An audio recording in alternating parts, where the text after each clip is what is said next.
we are learning the factorization method. Today we are learning the examples in which the product of A and C is negative. Here is the first example: 2m square minus m minus 10 is equal to 0.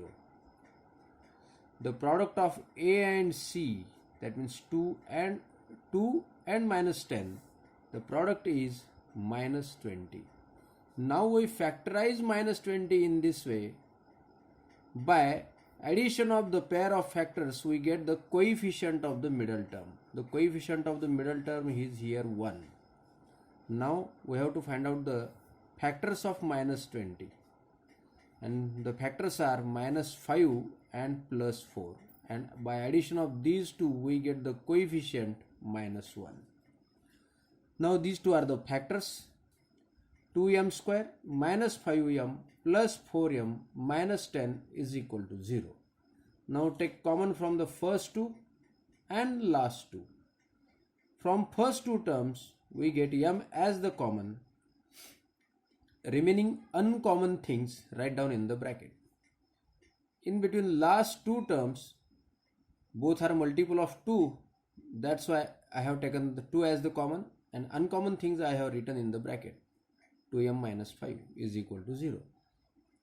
In between these two, this is a whole single term and this is the second term. In between these two, 2m minus 5, this bracket is common.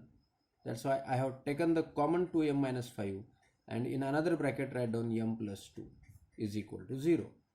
Now equate this bracket equal to 0 and equate this bracket equal to 0, and we get 2m minus 5 is equal to 0 and m plus 2 is equal to 0. Now solve this. We get 2m is equal to 5, m is equal to minus 2, m is equal to 5 by 2, and m is equal to minus 2. And these two are the roots of given quadratic equation. Here is the second example: 2p square plus 3p minus 9 equal to 0. Multiply by a to c. 2 into minus 9, that means minus 18. And we are learning today the example in which the product of A and C is negative. Minus 18 is the product. Now factorize minus 18 in this way. By addition of the pairs of factors, we get the coefficient of the middle term. Now factorize minus 18, and the factors are plus 6 minus 3. And addition of these two is plus 3, and that is the coefficient of the middle term. And these two are the factors. 2p square plus 6p minus 3p minus 9 equal to 0. Now take common from the first two and the last two.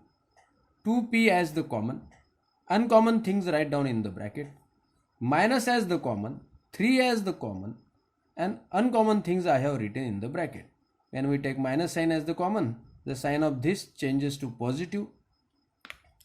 Now in between these two, it is a whole single term. This is the second term.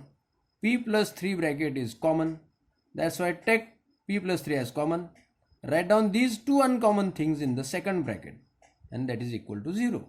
Now we equate this bracket, p plus 3 and 2p minus 3 is equal to 0. Now equate this bracket equal to 0 and 2p minus 3 equal to 0. Now solve these two equations. P is equal to, transpose this plus 2 to that side, it becomes minus 3, and 2p is equal to 3. P is equal to minus 3 and p is equal to 3 by 2. Minus 3, 3 by 2 are the roots of given quadratic equations.